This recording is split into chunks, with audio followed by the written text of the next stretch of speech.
Europe 1 Arnaud Lagardère assume l'échec de la relance. Savoir à qui imputer les erreurs de la nouvelle formule de la station prend une importance particulière dans le contexte actuel. Depuis plusieurs semaines s'accumulent les rumeurs et articles de presse évoquant la possible mise à l'écart du directeur d'Europe 1, Frédéric Schlesingé, pourtant débauché il y a moins d'un an de Radio France par Arnaud Lagardère. Le matinalier star Patrick Cohen, recruté au même moment, serait aussi sur la sellette.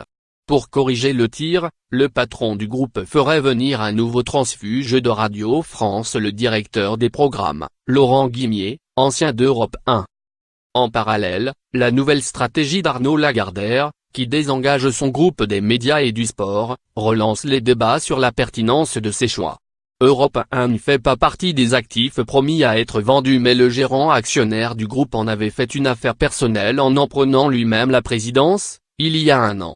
À l'époque, c'était une façon de montrer son implication, tout en dessaisissant au passage du dossier le patron de la branche Lagardère active, Denis Oliven. Un an plus tard, les salariés racontent ne pas avoir vu Arnaud Lagardère dans le bureau qu'il s'était attribué dans les locaux de la radio. Selon une source, M. Schlesingé n'a plus vu son actionnaire depuis janvier, ce que le groupe conteste, assurant qu'il y a eu de nombreux contacts. La distance se serait installée dès décembre, au moment de la discussion des budgets qui a suscité des frictions, notamment entre M. Schlesingé et le porte-parole du groupe, Ramzi Kiroun. Ce dernier nie des tensions mais reconnaît un désaccord entre le directeur d'Europe 1 et l'actionnaire lors d'un comité financier. M. Schlesingé s'estimait insuffisamment soutenu. Selon une source interne, messieurs Lagardère et Kiroun ont été déçus que l'audience ait reculé lors des premiers résultats et ont jugé que M. Schlesingé ne tenait pas ses promesses. Lire aussi. Audience radio, Europe 1 n'aperçoit pas le bout du tunnel. Dès la fin de novembre, M.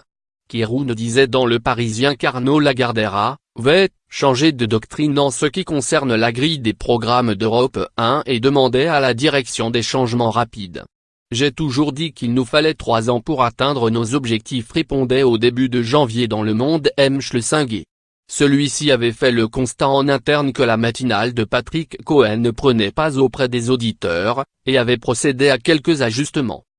Europe 1 a finalement vécu des moments de flottement un peu surréalistes. Le 19 avril, Frédéric Schlesingé a dû commenter devant les salariés les nouveaux mauvais résultats d'audience, alors que plusieurs articles annonçaient de nouveau son remplacement par M. Guimier, ainsi que le départ de M. Cohen.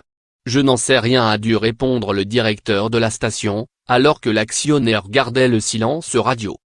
Pour certains, le ratage de la relance de la radio engagée par Jean-Luc Lagardère illustre les manquements du leadership de son fils, Arnaud.